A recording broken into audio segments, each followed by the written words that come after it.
So it seems like West guitar players have all unanimously agreed that the first pedal that one should get when getting into pedals is an overdrive. The first pedal I ever bought was an Overdrive. Overdrive is probably the first effect you're ever going to buy. You're gonna need to start with a good overdrive. And I follow that advice. My first, second, fourth, fifth and sixth pedals were overdrives. But today I want to put that narrative to the test, because although I think that this advice does work for a very select group of guitar players, you and I may not fall in that category. And in order to do that, let's first start by taking a look at the overdrive. Why is it so recommended? Overdrive. Well, what an overdrive does is it introduces mild distortion to your guitar signal.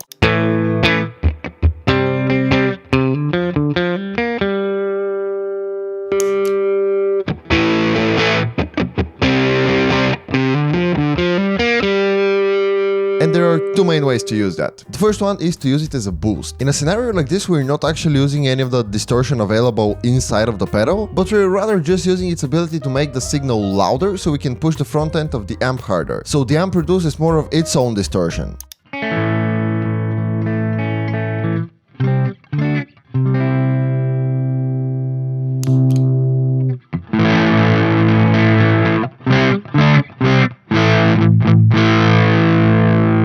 To set a pedal like this, you simply roll off the drive or gain to 0 or almost 0 depending on your taste. You grab the volume and you turn that way up. This is how I would use an overdrive pedal in a metal context, for example, because depending on the specific pedal that you use, it can not only boost your sound, but it can also shape it and tighten it up a little bit.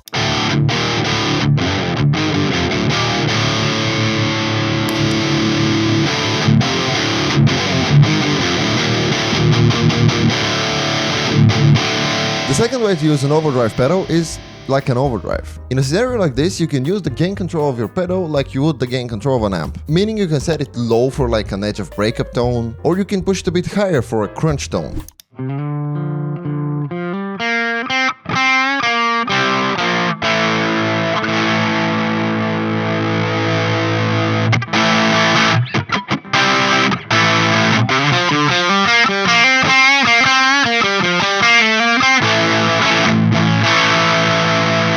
Or if you really want to, you can crank it up and try to get like a high gain sound out of it.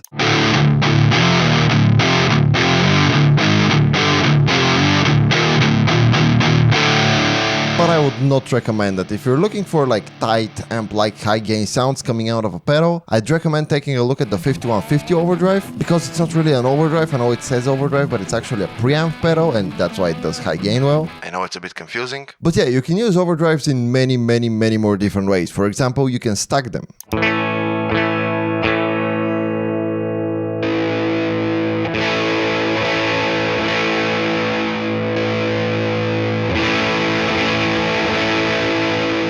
Or you can try using different overdrives, because different overdrives do sound different.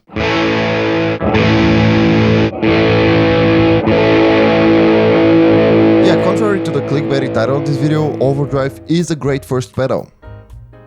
But not for everyone. See, when I play guitar, I use some sort of digital solution for my amplifier, like a plugin for example, and I'm assuming you do something similar as well. Maybe you don't use a plugin in particular, but rather a modeling combo like the Boss Katana, or maybe a modeler like the HX Stomp, or maybe like an amp in a pedal thing like the UA stuff or the Iridium. And if you do use something like that, you can most likely already get the amount of distortion that you want from your piece of gear. You might not be getting the exact characteristic of distortion that you're looking for, or you might want to have different gain stages, like you want to have a tone A which is less distorted and a tone B which is more distorted, available to you with the click of a foot switch, in which cases definitely go for an overdrive. Look around for different options. This Mojo here by TC Electronics sounds great no matter where you put the knobs on it. This Harley Benton Ultimate Drive is like an OCD clone. It's what's called a hard clipping overdrive, and it sounds a bit harsher, a bit more compressed, and it has a bit more bite and gain in it. The Sidecar here by Harley Benton is a 2-in-1. It's really cool. It has like a 5-band EQ on one side and an overdrive on the other, and you can like switch the order or stack them. It's very cool. And you know, there's the Dan Electro Fab series, which costs like the same as a sip of coffee, as Josh Scott would say. All of these that I showed you are like coffee prices, so if you like the sound of any of them,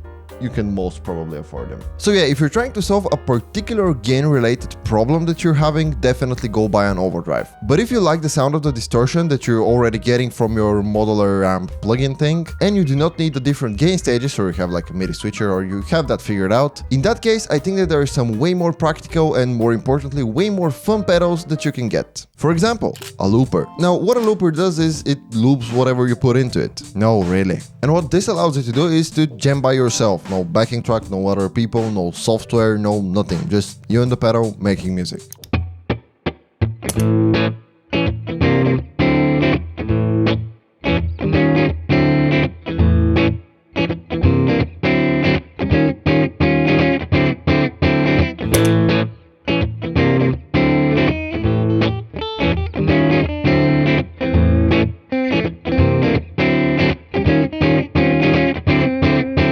A looper is, by the way, the pedal that I think will change your playing the most. You really have to play to the pedal, you have to play with it. It's like a whole different way of creating music. It's not just altering your sound. And it's probably the most fun and the most practical pedal that you'll ever buy. Okay, maybe not the most fun because there are some very crazy circuits out there, but probably the most practical. This one here is the Ditty Looper by TC Electronic again. They make this in like a billion different versions. There's one with a screen, there's the stereo one. I have the regular just Ditty Looper one. It has one foot switch, one knob that controls the level, and it's like $100, so if you're looking for a looper, I definitely recommend this one. But what if you're not really the looper utilizing type of guitar player? Maybe you're a metal player, or maybe you're just not into that. It's a completely whole different way of playing guitar, and you might just not enjoy that.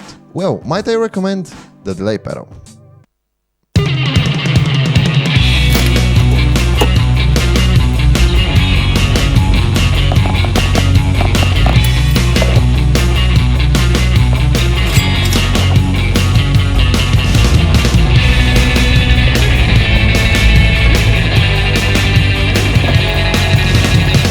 The delay pedal.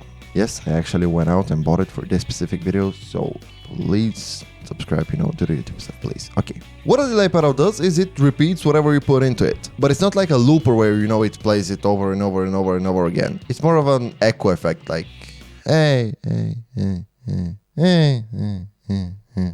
Yeah, that's what a delay pedal does. And one very popular way to use an effect like this is what's called a do-rotate delay.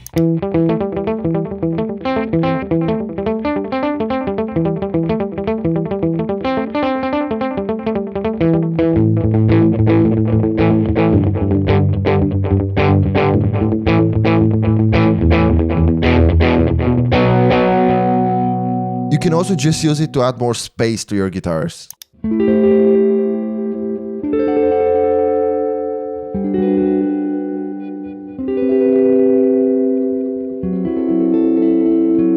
Or you can utilize what's called a slapback delay.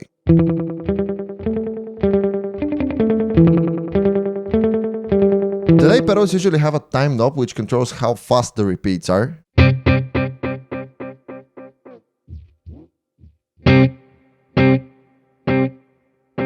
A feedback knob which controls how many of the repeats there are.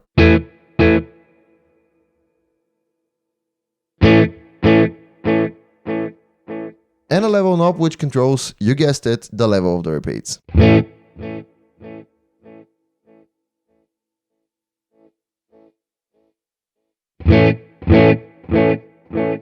This Fender Hammertone delay also has a type switch which can go between digital delay, meaning the tone of the repeats is not changed at all, and two different analog modes where the tone of the repeat starts degrading over time.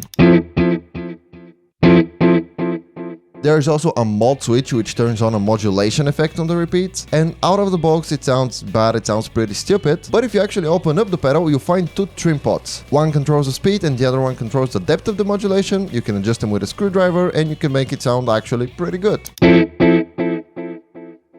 Now take what I'm about to say with a grain of salt because I bought this like a week ago, but I do think this is a very good delay and I would recommend it. It's like $100, it does what you want it to do and it feels very sturdy, like it feels very tough. It's metal, it's tough is how I would describe it. Now some other effects that I would recommend getting instead of an overdrive for your first pedal, but ones that I don't own a physical copy of. A gate.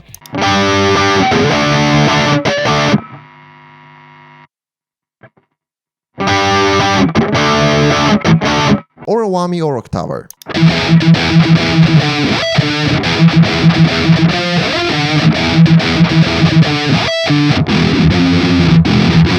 Now, the specific effects that I just listed are just what I use most often and what I think I should have gotten instead of an overdrive for my first pedal, or at least for my second one. Like, if you have a delay and an overdrive, that's a good combination, but a delay and a looper is also a very cool combination. Just a looper is, I mean, you can do a lot with a looper. Yeah, my point is, in today's day and age with all of our digital modeling stuffs, you don't really need an overdrive. That doesn't mean I'm gonna stop buying overdrives. Overdrives are cool, they change your sound, you can experiment with them, you can have fun with them. But if you're new to pedals, I think you'll have way more fun with a looper or a delay, or maybe like a chorus, modulation, reverb, something, rather than with just something that adds gain to your signal. As I already said a few times, if you wanna buy an overdrive, go buy an overdrive. But what I don't want you to do is to think that like overdrive is a level 1 effect which you have to buy in order to unlock the level 2 pedals like delays. That's not true, there are no levels. Buy whatever the fuck you want to. Let me know your thoughts down in the comments, and also let me know what was your first pedal. I'm actually pretty curious to know. Yeah, that's it. Thanks for watching, subscribe, do the YouTube stuff.